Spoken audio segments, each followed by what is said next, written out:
Okay, so during the break, this is what I was thinking about. I'm just looking at the landscape of stuff and then looking back at what they've been doing to us. The operation that took place on November 3rd was an intelligence operation. Obviously, a color revolutionary style, which there's evidence to show that maybe China was involved. A lot of people, foreign interest, had a lot at stake to install Joe Biden with electronic voting machine that thankfully didn't win, because we would not know everything that we know about that. The color revolution that took place, and it went hot on January 6th, infiltrating a bunch of people that went to D.C. To redress grievance, to be present during this supposed vote. They said, oh, we tried to stop the vote. No, we went there to see the vote and to be present while the vote was right. It's the will of the people outside the building. Cause our elected officials to think about it. But no, they had to subvert that.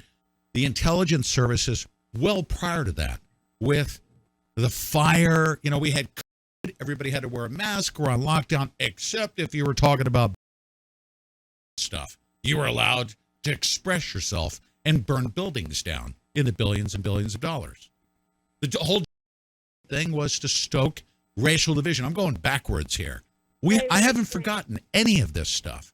Now let's hone in on the thing, because of the very sophisticated mind control psyop that took place that set this whole thing off, didn't it? Right. Wasn't it the catalyst for it all?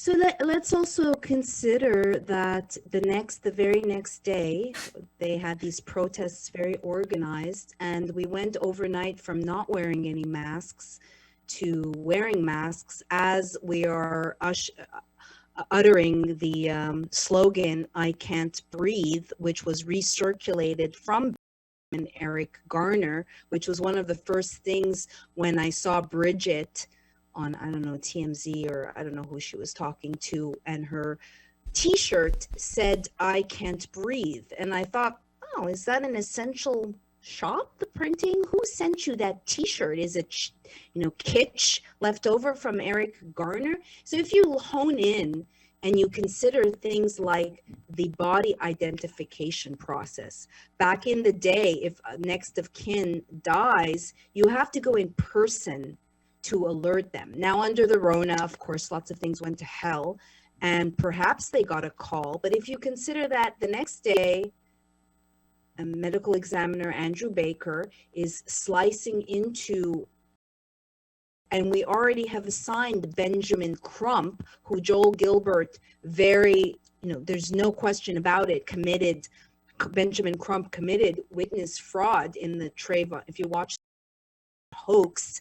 So this guy is a fraudster, a gatekeeper, a boule. He's a crook. He's an ambulance chaser. So how quickly, who identified the body? Wasn't Shawanda, was it? It wasn't Maurice. He was getting ready to skip town. So who actually identified the body? Things like that. If you consider also this footage from Darnella Frazier, who won the Pulitzer Prize for journalism, and really? Is that true? Yes. Oh my goodness. Okay. She won the Pulitzer Prize for her journalism. I received 619 days as a political prisoner for my journalism in documenting the government overreach during the Bundy Ranch and Malheur National Wildlife Refuge takeover. Yeah, interesting. That just ticks me off. Yeah. Her footage goes viral, and if you catch who exactly were the players that made it go viral, what's their background, are they lefties? They are. And you learn that she's also raised $700,000+ for her Black life. So this footage technically is evidence, right? So any alteration of even a frame could be argued to be tampering with evidence.